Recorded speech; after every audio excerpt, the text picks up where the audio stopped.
Hello everyone, this is Hakaym and welcome back to some more World of Warships, and today we are showing the tier 10 Russian cruiser, the Moskva.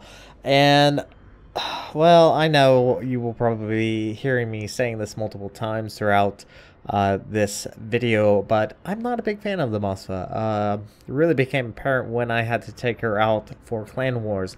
Was not a big fan.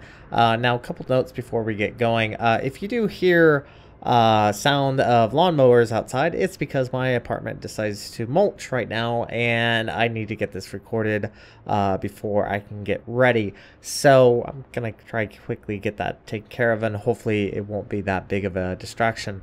Now another thing you may have noticed is that well, it seems like we're fairly zoomed out, and that's because I am running Aslan's WoW mod on my game right now. I'm just trying out the zoom mode, see how it looks, and I don't know how I feel about it, to be perfectly honest.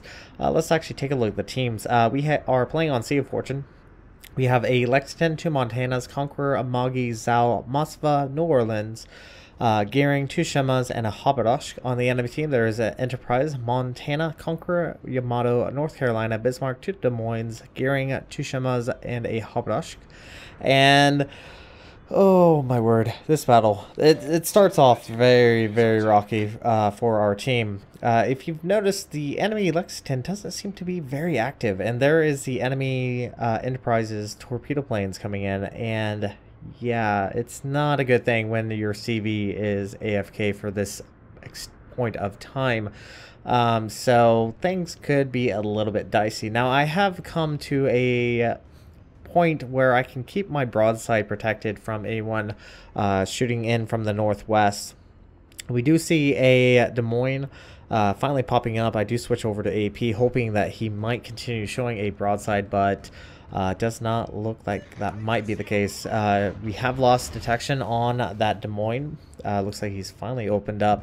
Now, the reason why I think I just rather dislike the Moskva quite a bit is its weaknesses. Its AP, yes, can be powerful. It has the second largest guns in the game, and they can do a significant amount of damage, especially if you get your citadels. So I mean, the guns aren't terrible, but they can be very frustrating at times, as you will see one point of time when it's actually very annoying to deal with these Moskva guns. But for the most part, they go straight to target. They are rail guns. They are reliable. You can hit a ship at long range, and fortunately we're at a certain distance that we're able to actually get our shells over the island that this Yamato is currently hiding behind. And at the moment, we're still having a bit of an issue with the enemy CV. The enemy CV does a really good job in this battle, so I mean, props to the enemy CV, but fortunately for him, he's actually being helped quite a bit by the fact that well, our CV is AFK. Now the Shimakaze is trying to cap, and he is being radared by our friendly New Orleans that got into a really good position.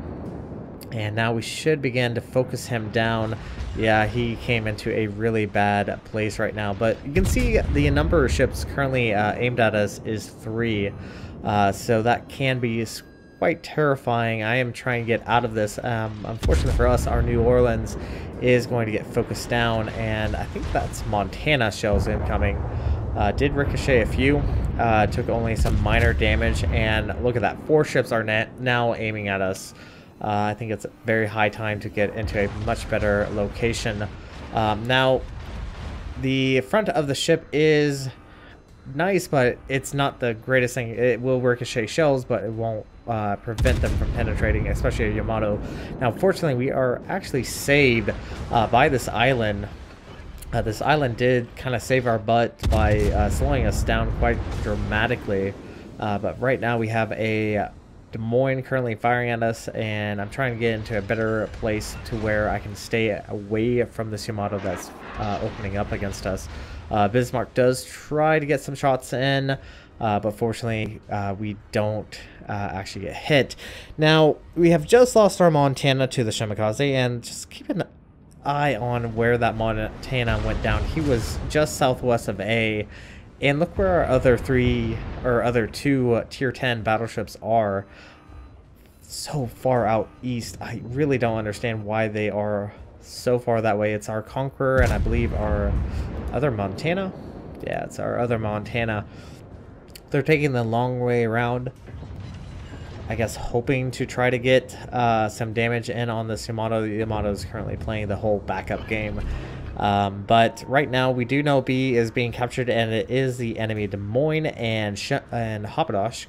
And this is probably one thing I don't like about the fact of the Moskva guns. Now, we did ricochet Yamato caliber guns, which is actually really nice. And I probably should have just kept backing up. I was concerned that the Yamato might try that again and actually get a citadel on us. So I'm actually going to try to get closer to this island. And that's going to be the issue with the Moskva guns. The Des Moines, especially if it is in this certain location, can actually get its shells over the island, especially this little small cliff right there in front of us. The Des Moines could do this, but the Moskva just is incapable of actually getting its shells over. So unfortunately at the moment I'm going to be pretty much useless, but this Des Moines is currently being focused on by, I believe, our Habadosh. Our Habadosh is doing a fantastic job, so high praise to him. We will be seeing him quite a bit later, so just keep an eye out for him. Now, fortunately for us, their battleships are kind of keeping their distance. I think had they actually tried to push in a little bit more aggressively, things may have shifted out a little bit differently, but I don't want to spoil it too much. Now, one thing I probably should also point out is the fact that we do have an AFK Shema. He's actually just south of us, just to the right of us a little bit. So, yeah, even though we have a Shema AFK, we'll see how the battle progresses. Now, I tried to take a shot at the Des Moines that is showing us a huge broadside. Was hoping to take him out, at least get a citadel, but unfortunately we're not able to get that. And here is when things are going to get interesting. There is a Montana just to the north of us, and this is very, very risky, because if that Montana wanted to kill us, he probably could have easily have done that. Now, we have just lost our Amagi, and the enemy team is in a definite lead at the moment with both the A and B cap fully capped out, as well as having, well, now we are actually even, but they are doing a good job taking out our lone ships. And yeah, I don't really understand why there's three ships over there, 2 battleships and a destroyer, so don't really understand why they are way over there. Trying to be careful. There is a Montana. Once again, if that Montana wanted to open up on us, could do decent sized damage. Now, long range, this is one good thing about the Moskva, is long range. It does a really fantastic job. Now, the enemy team is currently trying to focus down our Lexington. There is a Shema that has made its way all the way south.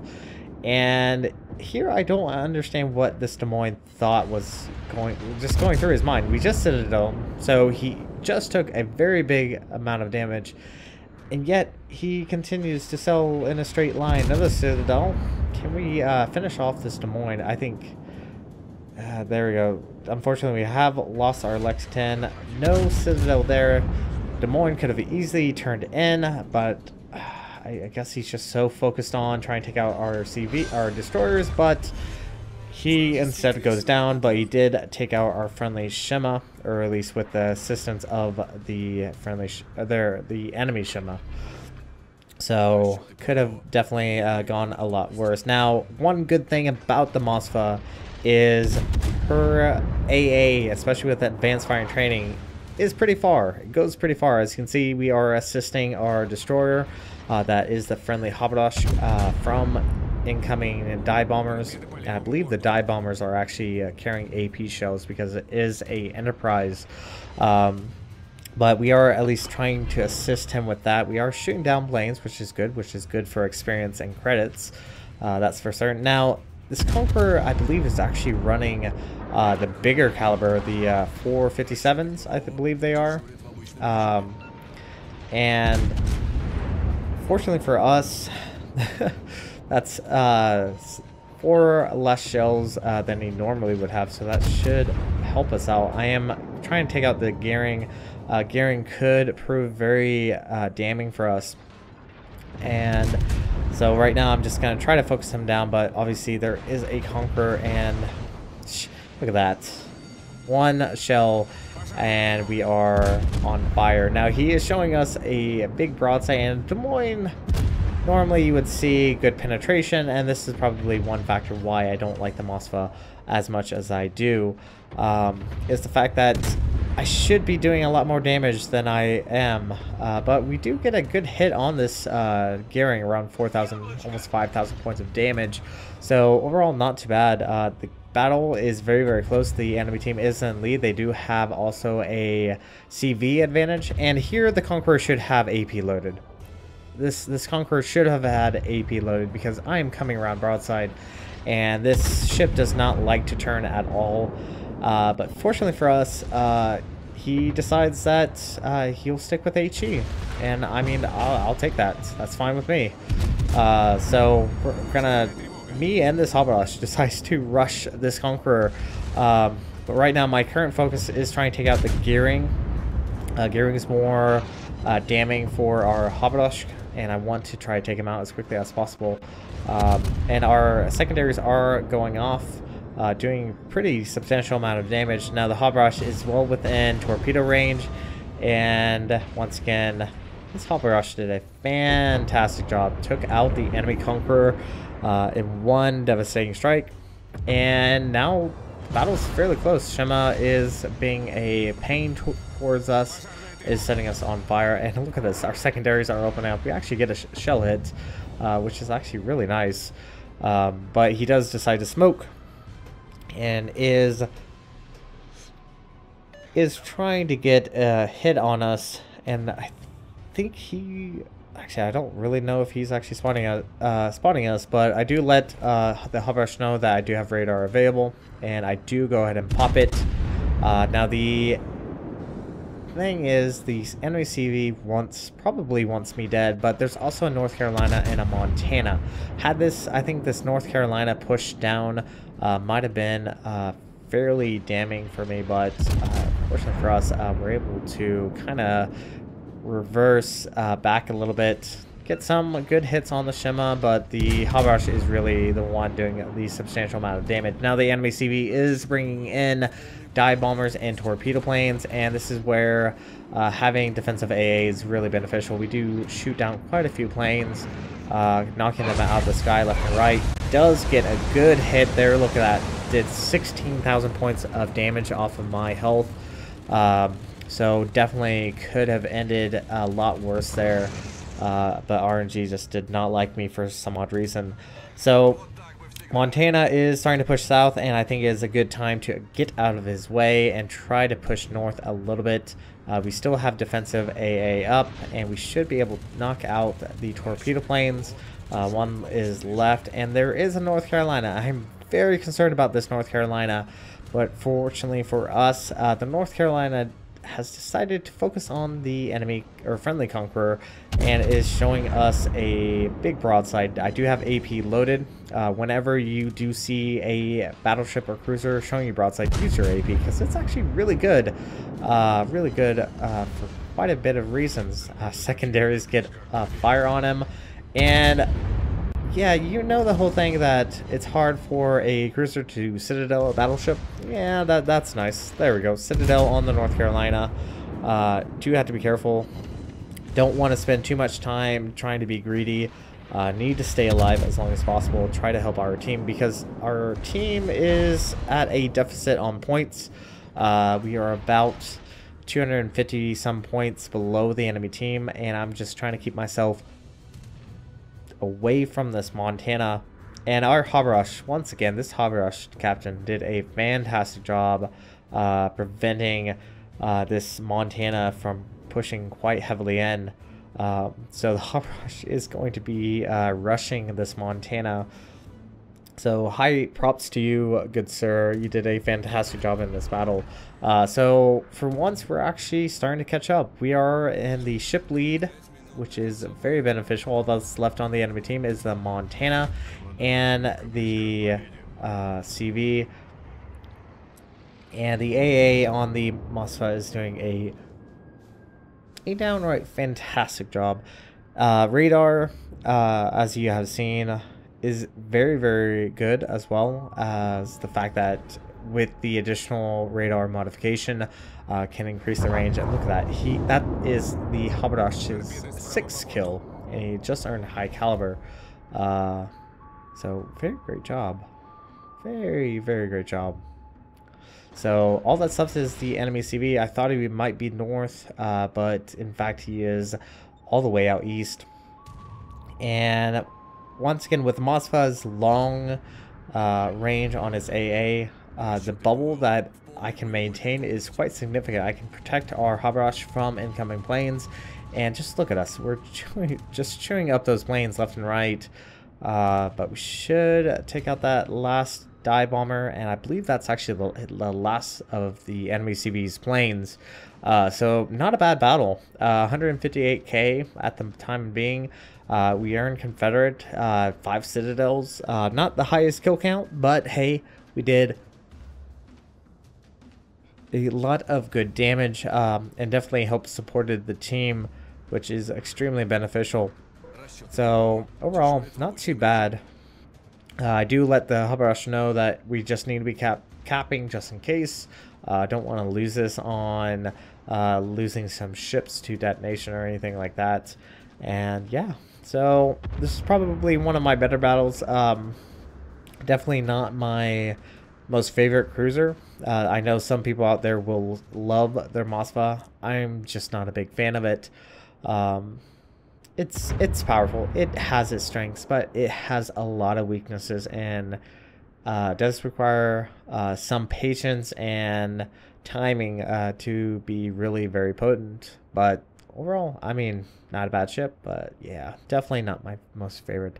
All that's left on the enemy team is the CV, and you can tell some people are just bad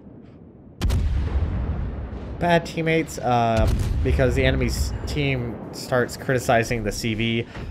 You have to give a tier 8 CV props to do as much damage as he probably has done, because he's actually been able to help support his team, and it really just comes down to the friendly teams, because he had a major benefit just through the fact that our Lexington was AFK for so long and died very early in the battle. So yeah, I don't like the whole fact of criticizing the CV just because he's the last one alive. But anyways, that's pretty much the end of the battle there. Unfortunately, I was not able to get all the end screenshots. I think I messed up a little bit.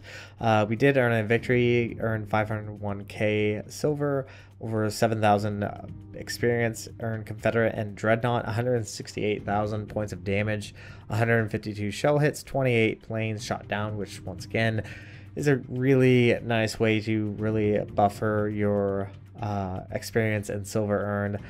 1 kill, 6 fires, 5 citadels, and 13 secondary hits, which is something you don't see all too often. Earned second on the team with base XP of 2,698. Look at the friendly Haberdash. He earned over 3,000 base XP. That was a really fantastic game. Great job there. He killed 7 ships. He sank 7 ships, so did a really fantastic job. But unfortunately, this can be all that I have as far as the end screen results. We are going to go ahead and jump into the port. I will see you guys there. Alright everyone, welcome back to the port. And the Moskva is probably definitely not one of my more favorite ships, to be perfectly honest. I mean, she is powerful, she's very capable, she has extremely good radar, she has good guns some of the times, but she's definitely not my most favorite tier 10 cruiser. But let's actually take a look at stats. Survivability, she has the most, 65,400. She is gigantic. She is a pocket battleship, rightfully so. She is pretty big. Definitely do have to take in consideration whenever taking the ship out. She is big. She is something that does not hide very well. So health pool is pretty nice. Has the highest armor, 300 millimeters. You can ricochet shells, but only to an extent. The forward end plating is not as thick as the Des Moines, but you do have a nice Citadel thwart ship, 170 millimeters. Your side armor is pathetically weak. That is fairly well known for anyone that is dealing with a Moskva. If a Moskva even shows you a hint of a broadside, you can generally citadel it and cause pretty massive penetration. So definitely need to be very, very careful whenever playing the ship. You don't want to show off that broadside because you can and will eat citadels like it is popcorn. Torpedo protection, 28%, not too bad. Main guns are, in my opinion, they're finicky. They're the second largest in the game, now outclassed by the Henry IV. You have 3 triple 220 millimeters. They have a 9.1 second reload time, 32.8 second turn time on the guns, 3,100 points of HE damage with a 19% fire chance. AP is around 5,800, and they go straight to target. They're one of the better guns, especially at long range. You're more reliable to hit a target at long range than any of the other cruisers. 985 meters per second. So very straight to target, almost like rail guns. Range on the Moskva is 19.4, so it's not bad. AA defense is reasonably decent, especially if you do run AA Madness. The range on the AA guns is pretty big, so you have a decent sized bubble, as you did see in the battle. Was able to assist the Habdosh and take out the enemy planes that were coming in. You have 6 quad 25 millimeters. Average damage is 50 with a 3.7 kilometer range. Then you have 6 quad 45 millimeters. Range is 4.2. Average damage is 124. And then you have 4 dual 130 millimeters with a average damage of 112 with a 6.8 kilometer range. So AA is decent.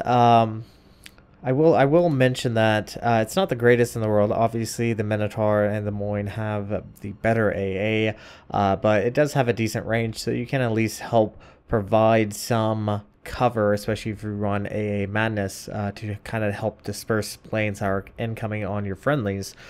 Secondaries, I probably should mention. You do have secondaries, but they're really not the greatest thing in the world, but they do have a decent range. 8.2 was able to shoot some enemy destroyers. I believe the Shimakaze got hit by some secondaries, which is actually really nice.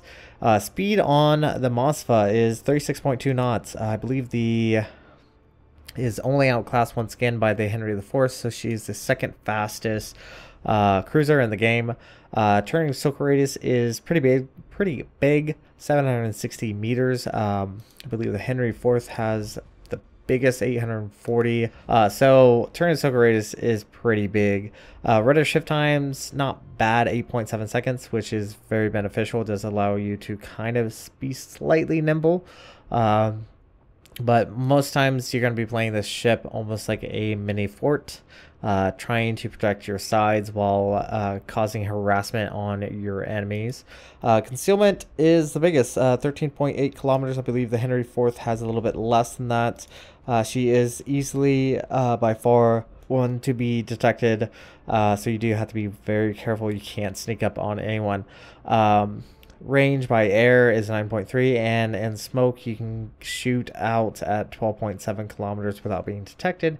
So overall, not too bad. As far as modules, as usual, the Moskva does have the really nice long range radar, and you can boost the duration, the active time, a little bit more so with the additional consumable, the unique consumable. Let's actually show it off. Here it is. The surveillance radar modification 1 increases the action time by 40%. Really is beneficial. Does a lot of damage.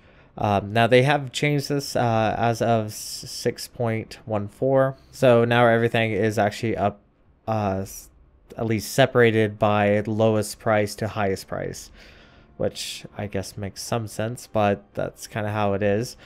So you do have surveillance radar modification. You do have to lose any opportunity for reducing damcom or reducing losing your steering gear, Almost everything is exactly the same. I have gone for main battery modification 3 just to have the faster, quicker reload, and it can prove beneficial, but at the exact same time, having that additional range to your guns is also beneficial, just so you can be sitting back a little further away. That's kind of how the Moskva is generally played.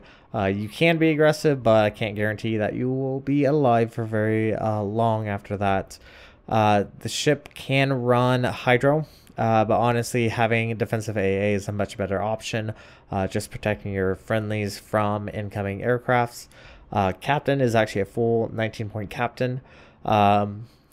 Priority target's nice. Having expert marksman, adrenaline rush, superintendent, advanced firing training just increase the AA range to help with defensive AA. As well as concealment expert, and then having vigilance is also beneficial, so you can try to dodge torpedoes, especially since deep water torpedoes are much more difficult to detect, so this will actually detect those a little bit more, so that's actually very beneficial to have on the Moskva. So my overall opinion of the Moskva, she's not my favorite. She's definitely not my favorite. I would probably say, if I had a choice, I would go back to either the Chapaya, probably just Chapaya, but the Donskoy kind of grew on me at kind of near the end of the time I had with her. I would stick with those two ships over the Moskva. That's at least my personal opinion, kind of how I think about the Russian cruisers. Maybe they are afraid of being, being classed as being Russian biased, having Russian ships being overpowerful, hence the Nikolai. Anyways, this is going to be it for this World of Warships video. Thank you guys so much for joining in. If you like what you saw, hit the like and subscribe button. You guys have a great and fantastic day. Zaijian.